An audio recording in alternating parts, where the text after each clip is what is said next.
నిర్మల్ జిల్లా బాసరలోని సరస్వతి అమ్మవారి దేవస్థానంలో దేవాదాయ శాఖ విజిలెన్స్ విభాగం ఆదివారం తనిఖీలు చేపట్టింది. బాసరలో ఫోన్ చేస్తున్నారు శీర్షికతో ఆంధ్రజ్యోతి ప్రధాన సంచికలో ఆదివారం ప్రచురితమైన కథనానికి దేవాదాయ శాఖ అధికారులు స్పందించారు.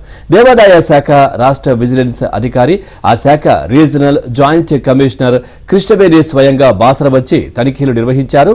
ఆ సరుకులు భద్రపరిచే సెంట్రల్ స్టోర్లో ఉన్న సరుకులను పరిశీలించారు. సరుకుల నాణ్యత, బ్రాండ్లు రికార్డుల్లో పేర్కొన్న ప్రకారం ఉన్నాయో లేదో సరిచూశారు.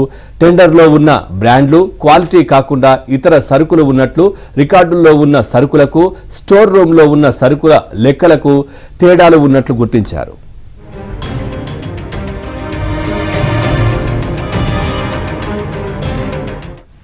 అనంతరం ఆలయ కార్యాలయంలో దాదాపు 5 గంటల పాటు రికార్డులను పరిశీలించారు. సరుకుల కొనుగోళ్లకు సంబంధించిన ప్రతి బిల్లును తనిఖీ చేశారు. జాబితాలో దాదాపు 70% పైగా సరుకుల ధరలు మార్కెట్ రేటు కంటే ఎక్కువగా ఉన్నట్లు సమాచారం. ఈ విషయంలో ఆలయ అధికారులపై విజిలెన్స్ అధికారి అసహనాన్ని వ్యక్తం చేస్తున్నట్లు తెలిసింది. ఎంఆర్పీ కూడా చూడకుండా టెండర్ను ఎలా నిర్ధారణ చేస్తారు అని అధికారులను ప్రశ్నించారు.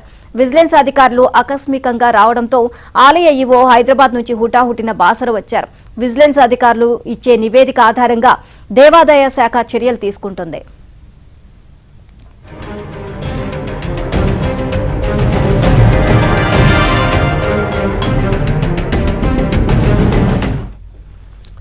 ఆలయాల అవసరాల కోసం కోట్లు వెచ్చించి భారీ మొత్తంలో సరుకులు కొంటున్న దేవాదాయ శాఖ అధికారులు ఆ వస్తువులకు ఎంఆర్పీ కంటే అధిక ధర వెచ్చిస్తూ భారీ అవినీతికి తెరలేపుతున్నారు. అమ్మవారి దేవస్థానంలో ప్రసాదాల తయారీ, అన్నదానం వంటి అవసరాలతో పాటు ఇతర నిర్వహణ కోసం ఉపయోగించే సరుకులను అధికారులు టెండర్ నిర్వహించి కొనుగోలు చేస్తున్నారు. కాంట్రాక్టు పొందిన సంస్థ నుంచే ఏడాది పొడవునా దేవస్థానం వివిధ వస్తువులను, వంట సరుకులను తీసుకోవాల్సి ఉంటుంది. నిత్యం ఉపయోగించే కిరాణా సామాగ్రితో పాటు చీపుర్లు, ప్లాస్టిక్ డబ్బాలు వంటి వస్తువులను కాంట్రాక్ట్ సంస్థ అందించాలి. జిల్లా, తాలూకా స్థాయిలో ఉండే వ్యాపారులు సైతం వీటిని సరఫరా చేసే అవకాశం ఉన్నప్పటికీ అధికారులు పెట్టే వింత నిబంధనల కారణంగా వారు టెండర్లో పాల్గొనలేకపోతున్నారు. దీన్ని ఆసరాగా తీసుకుని దేవాదాయ అధికారులు అవినీతికి తెరలేపారు. వ్యాపారులతో కుమ్ముక్కై ఇష్టం వచ్చిన ధరలను, టెండర్లను ఖరారు చేస్తూ ఏటా కోట్ల నిధులు పక్కదారి పట్టిస్తున్నారు. టెండర్ సమయంలో మొదటి గ్రేడ్ అని చెప్పిన అమ్మకందారులు సరఫరాలో మాత్రం నాసిరకం సరుకులు అంటగడుతున్నట్లు ఆరోపణలున్నాయి.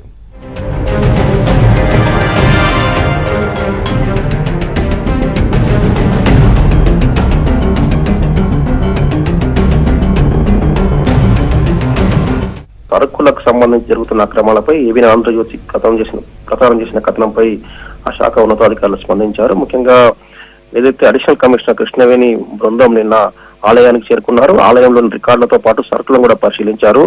ముఖ్యంగా స్టోర్ రూమ్ లో నిలవపరిచిన సరుకులు ఏవైతున్నాయో నిత్యాన్నదానంతో పాటు అమ్మవారి ప్రసాదాలకు పులిహోర, లడ్డూ తయారీకి వినియోగించే ముడి సరుకులను పరిశీలించారు. అయితే టెండర్ లో పేర్కొన్న బ్రాండ్లకు సంబంధించిన సరుకులు కాకుండా ఇక్కడ సి గ్రేడ్, డి గ్రేడ్ సంబంధించిన సరుకులు ఉన్నట్టు కూడా గుర్తించారు. దీనికి సంబంధించి ధరలో కూడా తీవ్రమైన వ్యత్యాసం ఉంది.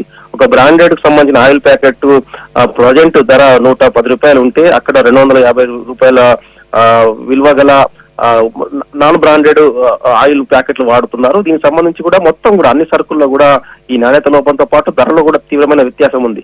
బ్రాండెడ్ ధరల కంటే రెట్టింపు ధరలు ముద్రించి ఉన్న సంబంధించిన వస్తువులను మాత్రం వినియోగిస్తున్నారు. అవి కూడా క్వాలిటీ లేనివి కావడంతో ఏదైతే దేవాదాయ శాఖ అధికారుల విచారణలో బయటపడింది.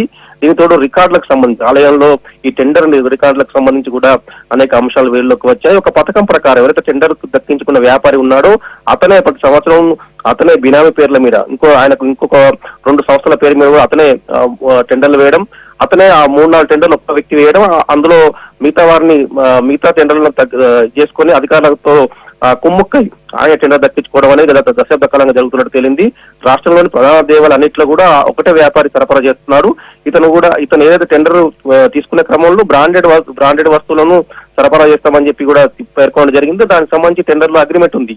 అయితే తీరా అధికారులతో కలిసి పూర్తిగా నాసిరకమైన సరుకులు సప్లై చేసి దాదాపు సగానికి పైగా దేవాదాయ శాఖ ఆదాయాన్ని కూడా కాజేస్తున్న విషయం బయటపడింది.